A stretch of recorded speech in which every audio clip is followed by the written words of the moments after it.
నమస్తే, నేను మీ హరీష.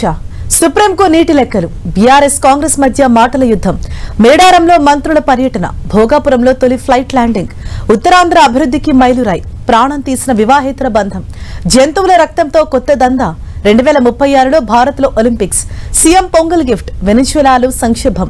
ఇలా బ్రేక్ లేకుండా 90 వార్తలు అందించే నాన్ స్టాప్ 90కి స్వాగతం. ముంబై పర్యటనలో ఉన్న సీఎం రేవంత్ రెడ్డి మంత్రి ఉత్తమ్ కుమార్ రెడ్డి అభిషేక్ మను సింఘ్వీతో భేటీ అయ్యారు. బనకచెర్లపై సోమవారం సుప్రీంకోర్టులో విచారణ జరగనుంది. ఈ నేపథ్యంలోనే రేవంత్ ఉత్తమ్ సింఘ్వీతో భేటీ అయ్యారు. బనకచెర్ల ప్రాజెక్టు నిర్మాణానికి అనుమతులు ఇవ్వొద్దని ఇప్పటికే సుప్రీంకోర్టుకు వెళ్లింది తెలంగాణ సర్కార్. ఈ కేసుపై సింఘ్వీతో రేవంత్ ఉత్తమ్ చర్చించారు. రాయలసీమ లిఫ్ట్ పనులు నిలిపివేయించారన్న సీఎం రేవంత్ వ్యాఖ్యలు ఏపీ ప్రభుత్వం ఖండించింది. తన విన్నపం మేరకు పనుల్ని చంద్రబాబు నిలిపివేశారని శనివారం అసెంబ్లీలో సీఎం రేవంత్ రెడ్డి తెలిపారు. రేవంత్ రెడ్డి వ్యాఖ్యలు అసంబద్దమని ఏపీ ప్రభుత్వం తెలిపింది. అనుమతులు లేకుండా వైసీపీ హయాంలో రాయలసీమ లిఫ్ట్ ప్రాజెక్టు పనులు చేపట్టడంపై తెలంగాణ ఫిర్యాదు చేసిందని, దీంతో ఆ ప్రాజెక్టు పనుల్ని కేంద్రం నిలిపివేయించిందని ఏపీ ప్రభుత్వం తెలిపింది. కృష్ణా జలాల వివాదంపై ఏపీ సీఎం చంద్రబాబు స్పందించారు. కృష్ణా జలాలపై త్వరలోనే అన్ని విషయాలు మాట్లాడతానని అన్నారు. సికింద్రాబాద్ లో ఇటీవల మృతి చెందిన టీడీపీ నేత సాయిబాబా కుటుంబాన్ని చంద్రబాబు పరామర్శించారు. కృష్ణా జలాల వివాదంపై మీడియా అడిగిన ప్రశ్నకు చంద్రబాబు స్పందిస్తూ త్వరలోనే అన్ని విషయాలు చెబుతానన్నారు. తెలంగాణ ప్రయోజనాల కోసం జగన్ కూటమి ప్రభుత్వంపై విమర్శలు చేస్తున్నారని మంత్రి సవిత ఆరోపించారు. రాయలసీమకు అన్యాయం చేసింది జగన్ అని సవిత విమర్శించారు. 2020లో జగన్ ముఖ్యమంత్రిగా ఉన్నప్పుడే అనుమతులు లేకుండా పనులు చేయడం వల్ల కేంద్రం ఎన్జీటీ రాయలసీమ లిఫ్ట్ ఇరిగేషన్ పనులు నిలిపివేసిందన్నారు. గాలేరు నగరి ద్వారా గండికోట రిజర్వాయర్ను నింపి పులివెందులకు నీరిచ్చిన ఘనత చంద్రబాబుకే దక్కుతుందని మంత్రి సవిత అన్నారు. కాంగ్రెస్ పై విమర్శలు గుప్పించారు మాజీ మంత్రి కేటీఆర్. నదీ జలాల విషయంలో కాంగ్రెస్ దశాబ్దాలుగా ద్రోహం చేస్తోందన్నారు. కొందరు చెక్ డ్యాంలు కావాలని పేల్చేస్తున్నారని ఆరోపించారు. చెక్ డ్యాంలను పేల్చే ఇలాంటి ప్రభుత్వం ఎక్కడా ఉండదని కేటీఆర్ అన్నారు. అటు రాహుల్ గాంధీ నిరుద్యోగుల్ని మోసం చేశారని, దాచుకోవటం తప్ప రేవంత్ చేసిందేమీ లేదని ఆరోపించారు కేటీఆర్. పాలమూరుకు మరణ శాసనం రాసిందే కాంగ్రెస్ అని మండిపడ్డారు మాజీ మంత్రి హరీష్ రావు. కృష్ణా నదీ జలాల విషయంపై పవర్ పాయింట్ ప్రజెంటేషన్ సందర్భంగా కాంగ్రెస్ పై హరీష్ రావు విమర్శలు గుప్పించారు. నీళ్ల పంపిణీకి కేసీఆర్ ఒప్పుకున్నట్లు సీఎం రేవంత్ అసెంబ్లీ సాక్షిగా అబద్దాలు చెప్పారని మండిపడ్డారు. కాంగ్రెస్ ప్రభుత్వం కాళేశ్వరంపై కక్ష కట్టిందని, పాలమూరుపై పగబట్టిందని హరీష్ రావు విమర్శించారు. కేటీఆర్ హరీష్ రావుకు ఎంపీ చామల కిరణ్ కుమార్ రెడ్డి కౌంటర్ ఇచ్చారు. రేవంత్ రెడ్డి ఎప్పటికీ కేసీఆర్ చావును కోరుకునే వ్యక్తి కాదని, ముఖ్యమంత్రిపై కేటీఆర్ హరీష్ దుష్ప్రచారం చేస్తున్నారని చామల అన్నారు. కేసీఆర్ చావును కోరుకునేది కేటీఆర్ హరీష్ మాత్రమే అని ఆరోపించిన చామల, సీఎం పదవి కోసం కేటీఆర్ పార్టీని పూర్తిగా లాక్కోవాలని హరీష్ ప్లాన్ చేస్తున్నారని విమర్శించారు. తమకు అడ్డొస్తుందనే కవితను బయటికి పంపించారని చామల కిరణ్ కుమార్ రెడ్డి అన్నారు. బీఆర్ఎస్ పవర్ పాయింట్ ప్రజెంటేషన్ కు కాంగ్రెస్ సీనియర్ నేత జగ్గారెడ్డి కౌంటర్ ఇచ్చారు. బీఆర్ఎస్ ఆఫీస్ లో పీపీటీ ఇచ్చిన వాళ్లు అసెంబ్లీకి వచ్చి ఎందుకు మాట్లాడారని జగ్గారెడ్డి ప్రశ్నించారు. కాళేశ్వరం కట్టాకే తెలంగాణకు నీళ్లొచ్చినట్లు హరీష్ చెబుతున్నారని, హైదరాబాద్ కు తాగునీరు అందించే సింగూరు, మంజీరా డ్యాంలు కాంగ్రెస్ హయాంలో నిర్మించినవి అన్నారు. బీఆర్ఎస్ కట్టింది ఒకటే డ్యామ్ అని, అది కూడా కూలిపోయిందని జగ్గారెడ్డి విమర్శించారు. అసెంబ్లీ సమావేశాలను బాయ్కాట్ చేసిన బీఆర్ఎస్ ప్రజల విశ్వాసాన్ని కోల్పోయిందని విమర్శించారు జాగృతి అధ్యక్షురాలు కవిత. బీఆర్ఎస్ లో హరీష్ రావు ఒక్కరే లీడరా అంటూ ప్రశ్నించారు. ఆయనే పార్టీని శాసిస్తున్నారా అంటూ మండిపడ్డారు. గోదావరి జలాలపై తెలంగాణ సర్కార్ న్యాయ పోరాటం చేయనుంది. గోదావరి జలాలను కృష్ణా బేసిన్ కు మళ్లించడంపై తెలంగాణ ప్రభుత్వం సుప్రీంకోర్టును ఆశ్రయించింది. సుప్రీంకోర్టులో రిట్ పిటిషన్ దాఖలు చేసింది. ఈ పిటిషన్ సోమవారం విచారణకు వచ్చే అవకాశం ఉంది. ప్రధాన న్యాయమూర్తి జస్టిస్ సూర్యకాంత్ ధర్మాసనం ముందుకు విచారణకు రానుంది. సుప్రీంకోర్టులో ఏపీ ప్రభుత్వం అఫిడవిట్ దాఖలు చేయనుంది. పోలవరం నల్లమల సాగర్ అనుసంధానంపై తెలంగాణ ప్రభుత్వం రాజకీయ ఉద్దేశంతోనే కేసు వేసిందని ఏపీ అఫిడవిట్ దాఖలు చేయనుంది. కేసులతో తెలంగాణకు ఎలాంటి ప్రయోజనం లేదని ఏపీ వాదిస్తోంది. రాజకీయ కారణాలతోనే కోర్టులో కేసులు వేస్తోందని ఆరోపిస్తోంది. తెలంగాణ పిటిషన్ను కొట్టివేయాలని కోర్టును కోరనుంది ఏపీ ప్రభుత్వం. మేడారంలో మంత్రులు పొంగిరెడ్డి శ్రీనివాస్ రెడ్డి, సీతక్క పర్యటించారు. మేడారంలో అభివృద్ధి పనులు పరిశీలించారు. గద్దెల ప్రాంగణంలో గ్రానైట్ నిర్మాణ పనులు పరిశీలించిన పొంగిరెడ్డి, సీతక్క జంపనబాగు నుంచి గద్దెల వరకు రోడ్డు నిర్మాణ పనులను పరిశీలించారు. అభివృద్ధి పనులకు సంబంధించి అధికారులను అడిగి తెలుసుకున్నారు. అనంతరం జాతర నిర్వహణపై అధికారులతో సమీక్ష నిర్వహించారు. సిద్దిపేట జిల్లా ఎర్రవెల్లిలోని కేసీఆర్ ఫామ్ హౌస్ దగ్గర కాంగ్రెస్ ధర్నాకు దిగింది. గజ్వేల్ ఎమ్మెల్యేగా మాజీ సీఎం కేసీఆర్ అసెంబ్లీకి వెళ్లకుండా నియోజకవర్గ ప్రాంత సమస్యలు పట్టించుకోవటం లేదంటూ కాంగ్రెస్ కార్యకర్తలు ఆందోళనకు దిగారు. కాంగ్రెస్ నేత తూముకుంట నర్సారెడ్డి ఆధ్వర్యంలో 400 మంది కాంగ్రెస్ కార్యకర్తలు కేసీఆర్ ఫామ్ హౌస్ గేట్ ముందు రెడ్ కార్పెట్ పరిచి పూలు చెల్లి గజ్వేల్ ఎమ్మెల్యేగా కేసీఆర్ మాకొద్దు అంటూ నిరసన తెలిపారు. ఉత్తరాంధ్ర ప్రజల దశాబ్దాల నిరీక్షణ ఫలించింది. భోగాపురం ఎయిర్పోర్ట్ లో తొలి కమర్షియల్ ఫ్లైట్ వాలింది. ఫైనల్ టెస్ట్ రన్ లో భాగంగా ఎయిర్ ఇండియా ఫ్లైట్ ఢిల్లీ నుంచి భోగాపురం ఎయిర్పోర్ట్ రన్వేపై ల్యాండ్ అయింది. తొలి ఫ్లైట్ లో కేంద్ర మంత్రి రామ్మోహన్ నాయుడు, ఎంపీ అప్పలనాయుడు ఢిల్లీ నుంచి భోగాపురం ఎయిర్పోర్ట్ కు వచ్చారు. వారికి విశాఖ ఎంపీ భరత్, గంటా శ్రీనివాసరావు స్వాగతం పలికారు. అల్లూరి సీతారామరాజు ఎయిర్పోర్ట్ లో విమానం ల్యాండ్ అవ్వడం తనకు ఎంతో గర్వంగా ఉందని కేంద్ర మంత్రి రామ్మోహన్ నాయుడు అన్నారు. తాను విమానయాన శాఖ మంత్రిగా ఉండి 18 నెలల్లో పనులు పూర్తి చేయడం ఎంతో సంతోషంగా ఉందన్నారు. ఎయిర్పోర్ట్ నిర్మాణం పూర్తి కావడానికి సహకరించిన రైతులకు, జీఎంఆర్ సంస్థకు, కార్మికులకు ఆయన ప్రత్యేక ధన్యవాదాలు తెలిపారు. ప్రధాని మోదీ చేతుల మీదుగా ఎయిర్పోర్ట్ ను ప్రారంభిస్తామన్నారు.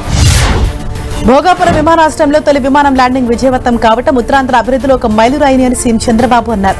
భోగాపురం గ్రీన్ ఫీల్డ్ అంతర్జాతీయ విమానాశ్రయంలో తొలి విమానం ప్రయోగాత్మక ల్యాండింగ్ పై చంద్రబాబు హర్షం వ్యక్తం చేశారు. ఈ సందర్భంగా ఆయన ఉత్తరాంధ్ర ప్రజలకు శుభాకాంక్షలు తెలిపారు. రాష్ట్ర విమానయాన రంగంలో ఒక కొత్త మైలురాయి అని, ఇది ప్రాంతీయ అనుసంధానతను పెంచుతుందన్నారు. భోగాపురం ఎయిర్పోర్ట్ లో విమానం ల్యాండింగ్ కావడం శుభపరిణామమని ఏపీ మంత్రి లోకేష్ అన్నారు. ఇది ఏపీకు చారిత్రక రోజు అన్న ఆయన ఉత్తరాంధ్ర అభివృద్ధికి కీలక మైలురాయిగా నిలుస్తుందన్నారు. కనెక్టివిటీ పెరగడంతో పాటు ఉత్తరాంధ్రలో ఆర్థిక అభివృద్ధి జరుగుతుందని లోకేష్ అభిప్రాయపడ్డారు. ఈ ప్రాజెక్టుకు దూరదృష్టితో మార్గనిర్దేశం చేసిన ప్రధాని నరేంద్ర మోదీకి లోకేష్ ధన్యవాదాలు తెలిపారు. భోగాపురం ఎయిర్పోర్ట్ లో తొలి విమానం ల్యాండ్ అవ్వడంపై మాజీ సీఎం జగన్ ఎక్స్ లో హర్షం వ్యక్తం చేశారు. ఏపీ అభివృద్ధిలో భోగాపురం ఎయిర్పోర్ట్ కీలకం కానుందన్నారు. ఎయిర్పోర్ట్ నిర్మాణంలో అసాధారణ కృషి చేసిన జీఎంఆర్ గ్రూప్ కు అభినందనలు తెలిపారు. తమ హయాంలోనే వేగవంతమైన అనుమతులు వచ్చాయన్న జగన్ ఎయిర్పోర్ట్ భూ నిర్వాసితులకు పునరావాసం కోసం, భూసేకరణ కోసం వైసీపీ ప్రభుత్వం 960 కోట్లు ఖర్చు చేసిందని గుర్తు చేశారు. మాజీ సీఎం జగన్ ట్వీట్ పై స్పందించారు కేంద్ర మంత్రి రామ్మోహన్ నాయుడు. భోగాపురం ఎయిర్పోర్ట్ బుద్ధి లేని వాళ్లు కడతారని విమర్శించిన వాళ్లు ఇప్పుడేం సమాధానం చెబుతారని ప్రశ్నించారు. ఎయిర్పోర్ట్ పనులు ముందుకు కదలకుండా కాలయాపన చేశారని అన్నారు. 2016లో శంకుస్థాపన చేస్తే ఆ సమయంలో రైతుల్ని రెచ్చగొట్టారని అన్నారు. బీసీల అభ్యున్నతికి కూటమి ప్రభుత్వం పనిచేస్తుందని మంత్రి కొల్లు రవీంద్ర అన్నారు. విజయవాడ తుమ్మలపల్లి కళాక్షేత్రంలో బీసీ, ఓబీసీ ఉద్యోగుల అసోసియేషన్ క్యాలెండర్, డైరీని మంత్రులు కొల్లు రవీంద్ర, సవిత ఆవిష్కరించారు.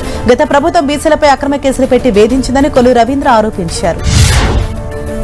గత ప్రభుత్వం వైఫల్యాల నుంచి ఇప్పుడే బయటపడుతున్నామని రాష్ట్ర దేవాదాయ శాఖ మంత్రి ఆనం రామనారాయణ రెడ్డి అన్నారు. నెల్లూరు జిల్లా చేజర్ల మండలం పెరుమాళ్లపాడులో మీ భూమి మీ హక్కు కార్యక్రమంలో మంత్రి పాల్గొన్నారు.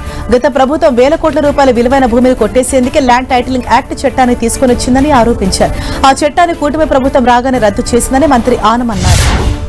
రాష్ట్రంలో విద్యుత్ రంగాన్ని బలోపేతం చేస్తూనే ప్రజలపై భారం తగ్గించే విధంగా కూటమి ప్రభుత్వం నిర్ణయాలు తీసుకుంటోందని మంత్రి వాసంశెట్టి సుభాష్ అన్నారు. గత వైసీపీ ప్రభుత్వంలో విద్యుత్ రంగంలో దాదాపు 5,000 కోట్ల నష్టం వాటిల్లిందన్నారు.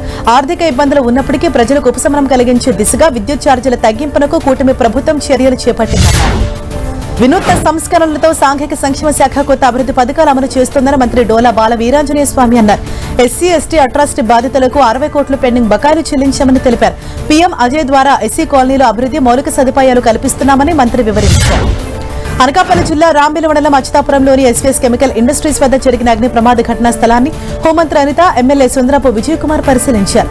ప్రమాద ఘటనపై 2 రోజుల్లో నివేదిక ఇవ్వాలని అధికారుల్ని ఆదేశించారు. కంపెనీ ప్రతినిధులపై చట్టపరంగా చర్యలు తీసుకుంటామని మంత్రి తెలిపారు.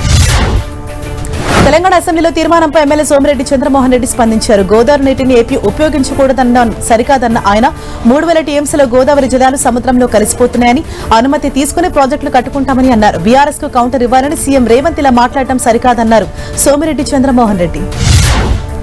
రాయలసీమ లిఫ్ట్ ఇరిగేషన్ ప్రాజెక్టు నిలిపివేశామని తెలంగాణ సీఎం ప్రకటించినా చంద్రబాబు మౌనంగా ఉండటం వెనుక ఆంతర్యమేంటో చెప్పాలని వైసీపీ నేత విశ్వేశ్వరరెడ్డి ప్రశ్నించారు.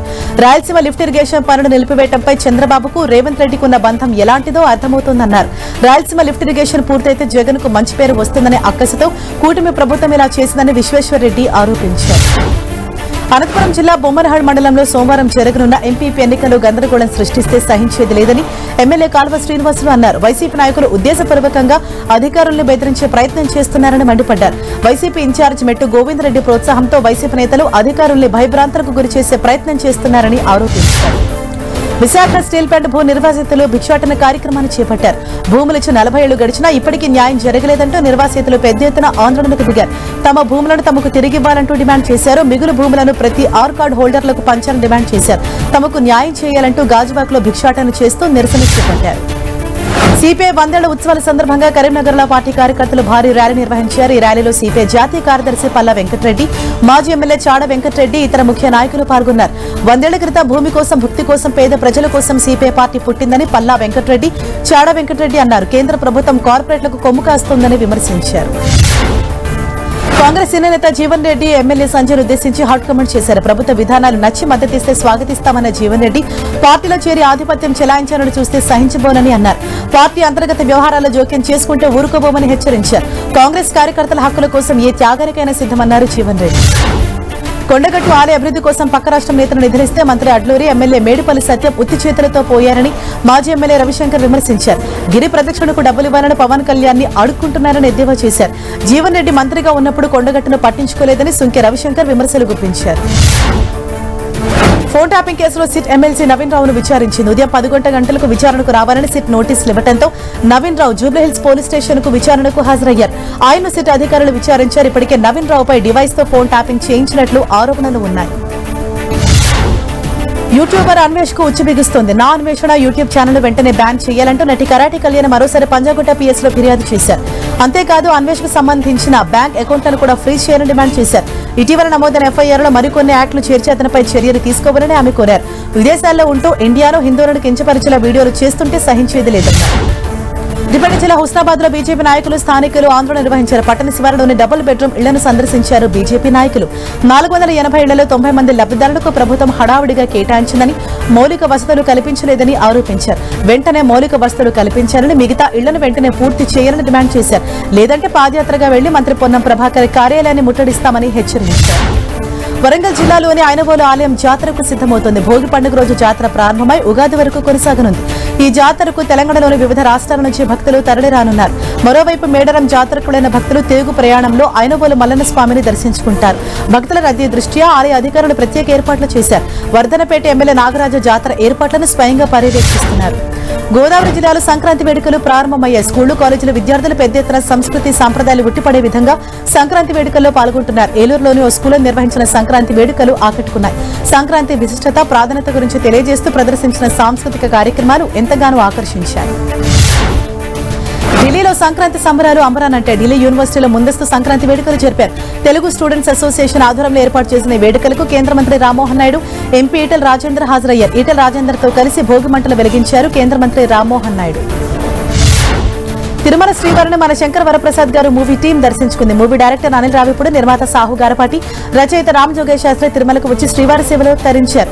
ఉదయం వీఐపీ దర్శన సమయంలో ఆలయానికి వచ్చిన మూవీ టీంకు ఆలయ అధికారులు దర్శనం కల్పించారు. 2036లో ఒలింపిక్స్ నిర్వహించేందుకు భారత్ సన్నద్దమవుతోందని ప్రధాని మోదీ అన్నారు. యువత క్రీడల్లో రాణించాలని ఆయన కోరారు. ఉత్తరప్రదేశ్ 72వ జాతీయ వాలీబాల్ టోర్నమెంట్ ను మోదీ వర్చువల్ గా ప్రారంభించారు. అనంతరం క్రీడాకారులతో మాట్లాడారు. యువత క్రీడలు రాణించేందుకు తమ ప్రభుత్వం అనేక చర్యలు తీసుకుంటోందని మోదీ చెప్పారు. తమిళనాడు ప్రజలకు ఆ రాష్ట్ర సీఎం స్టాలిన్ పొంగల్ ట్రీట్ ప్రకటించారు. సంక్రాంతి పండుగ సందర్భంగా రేషన్ కార్డు ఉన్న లబ్ధిదారులకు 3000 ఆర్థిక సహాయాన్ని ప్రకటించారు. తమిళ పునరావాస శిబిరాలను నివసిస్తున్న కుటుంబాలకు కూడా ఆర్థిక సహాయం అందిస్తామని ప్రభుత్వం తెలిపింది. ప్రపంచంలోనే అతిపెద్ద శివలింగం బీహార్లోకి గోపాల్గంజ్ కు చేరుకుంది. తూర్పు చంపారణ్ జిల్లాలోని కైత్వాలియా ఆలయంలో దీన్ని ప్రతిష్ఠించనున్నారు. అతిపెద్ద గ్రానైట్ లింగాన్ని లారీపై తరలిస్తున్నారు. దీన్ని తమిళనాడులోని మహాబలిపురంలో తయారు చేశారు. 33 అడుగులున్న శివలింగం బరువు 210 మెట్రిక్ టన్నులు. దీన్ని జనం ఆసక్తిగా తిలకిస్తూ పూజలు నిర్వహించారు. మహారాష్ట్ర బిగ్ బాస్ ఫేమ్ దుధానేను పోలీసులు అరెస్ట్ చేశారు. 5 కోట్ల రూపాయల ఫ్రాడ్ కేసులో దుధానేను పోలీసులు అరెస్ట్ చేశారు. నకిలీ పత్రాలు తయారు చేసి ఒక షాపులో పలువురికి విక్రయించినట్లు దుధానేపై ఆరోపణలు ఉన్నాయి. ఈ కేసులో దుధానేతో పాటు అతని తల్లి, సోదరి, తాత, అమ్మమ్మలను కూడా విచారిస్తున్నారు. ఉత్తరాఖండ్లోని డెహ్రాడూన్లో హై టెన్షన్ నెలకొంది. రిసెప్షనిస్ట్ అంకిత భండారి హత్య కేసులో బాధిత కుటుంబానికి న్యాయం చేయాలంటూ స్థానికులు ఆందోళనకు దిగారు. ఉత్తరాఖండ్ సీఎం పుష్కర్ సింగ్ ధామి ఇంటి ముట్టడికి యత్నించారు. అయితే ఆందోళనకారులను పోలీసులు అడ్డుకున్నారు. దీంతో అక్కడ ఉద్రిక్తత నెలకొంది. కర్ణాటకలోని హుబ్బಳ್ಳಿలో లైంగిక వేధింపులకు పాల్పడినందుకు 3 మైనర్ బాలుడిపై పోక్సో కేసు నమోదు చేసినట్లు పోలీస్ కమిషనర్ శశికుమార్ చెప్పారు. హుబ్బಳ್ಳಿ, ధార్వాడ్ పోలీస్ స్టేషన్ పరిధిలో ఓ మైనర్ బాలిక ఇచ్చిన ఫిర్యాదు మేరకు కేసు నమోదు చేసినట్లు తెలిపారు. మధ్యప్రదేశ్లోని ఇండోర్లో కాంగ్రెస్ నాయకులు ఆందోళన చేపట్టారు. నగరంలో కలుషిత నీటి సరఫరాపై నిరసన చేపట్టారు.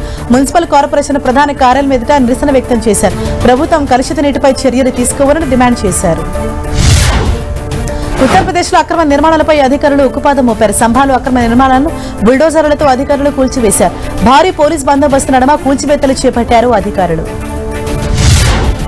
నీమ్రానా హోటల్ కాల్పుల కేసులో జాతీయ దర్యాప్తు సంస్థ దూకుడు పెంచింది. కాల్పుల కేసులో ఖలిస్తాన్ ఉగ్రవాది అర్షిదలాతో సంబంధం ఉన్న 2 ప్రధాన షూటర్లపై ఎన్ఐఏ అభియోగాలు నమోదు చేసింది. అరెస్ట్ అయిన నిందితులు పునీత్, నరేందర్ లల్లీపై వివిధ నేరాలకు సంబంధించి ఛార్జ్షీట్ దాఖలు చేసింది. దేశ రాజధాని ఢిల్లీని పొగమంచు కమ్మేసింది. ఢిల్లీ విమానాశ్రయం చుట్టూ దట్టమైన పొగమంచు ఆవరించింది. దీంతో పలు విమాన సర్వీసులపై తీవ్ర ప్రభావం పడింది. ఈ క్రమంలో కొన్ని విమానాలు ఆలస్యంగా నడిచే, మరికొన్నింటిని దారి మళ్లించారు అధికారులు. జమ్మూ కాశ్మీర్లోని సోన్మార్గ్ లో మంచు దుప్పటి కప్పుకుంది. ఎటు చూసినా తెల్లటి మంచు కనువిందు చేస్తుంది. చెట్లు గుట్టలోని హిమ సోయగంతో సుందరంగా మారిపోయాయి. అక్కడికి వచ్చిన పర్యాటకులు మంచులో ఎంజాయ్ చేస్తున్నారు. తమిళనాడులో ఐబిస్ పక్షులు సందడి చేసే తూత్తుకుడి జిల్లాలోని ఉప్పునీటి సరస్సులో అరుదైన నల్లటి తలల ఐబిస్ పక్షుల సమూహం చూపరులను ఆకట్టుకున్నాయి. వీటిని చూసేందుకు స్థానికులు పెద్ద ఎత్తున సరస్సుకు చేరుకున్నారు. భారత సైన్యం ప్రత్యేక విన్యాసాలు చేపట్టింది. యుద్ధ సమయంలో అనుసరించాల్సిన వ్యూహాలను ప్రదర్శించింది. రాజస్థాన్లోని నసీరాబాద్ లో విన్యాసాలు చేపట్టింది. ఆధునిక యుద్ధ సవాళ్లను ఎదుర్కొనేందుకు భారత సైన్యం ఎప్పుడూ సిద్ధమేనని భారత సైన్యం ఎక్స్ లో పోస్ట్ చేసింది. మయన్మార్ కీలక నిర్ణయం తీసుకుంది. స్వాతంత్ర్య దినోత్సవాన్ని పురస్కరించుకుని 6,000కు పైగా ఖైదీలకు క్షమాభిక్ష ప్రసాదించేందుకు నిర్ణయించింది. ఇందులో 52 మంది విదేశీ ఖైదీలు కూడా ఉన్నట్లు తెలుస్తోంది. హత్య, అత్యాచారం, ఉగ్రవాదం, అవినీతి, ఆయుధాలు, మాదక ద్రవ్యాల వంటి తీవ్రమైన నేరాలకు పాల్పడిన వారిని మినహాయించింది. శివసేన ప్రతినిధి ఆనంద్ దూబే కీలక వ్యాఖ్యలు చేశారు. భారత గడ్డపై ఏ బంగ్లాదేశ్ క్రికెటర్ కూడా మ్యాచ్ ఆడకూడదన్నారు. బంగ్లాదేశ్, పాకిస్తాన్ భారత్పై కుట్ర పన్నుతున్నాయని ఆరోపించారు. ఆ కుట్రను ఇకపై సహించేది లేదని దూబే అన్నారు. బంగ్లాదేశ్ నుంచి కొన్ని వాట్సాప్ కాల్స్ వస్తున్నాయని ఆయన ఆరోపించారు. వాటిపై పోలీసులకు ఫిర్యాదు చేసినట్లు చెప్పారు. భారత్ రాజకీయ ఉద్రిక్తతలు పెరుగుతున్నందున బంగ్లాదేశ్ తాత్కాలిక ప్రభుత్వం ఆ దేశ క్రికెట్ బోర్డుకి కీలక సూచనలు చేసింది. 2026 టీ20 ప్రపంచ కప్ లో బంగ్లాదేశ్, భారత్ ఆడాల్సిన మ్యాచ్ల వేదికలను శ్రీలంకకు తరలించాల్సిందిగా ఐసీసీని అభ్యర్థించాలని సూచించింది. ఈ విషయాన్ని బంగ్లాదేశ్ క్రీడా సలహాదారు ఆసిఫ్ నజ్రుల్ ధృవీకరించారు.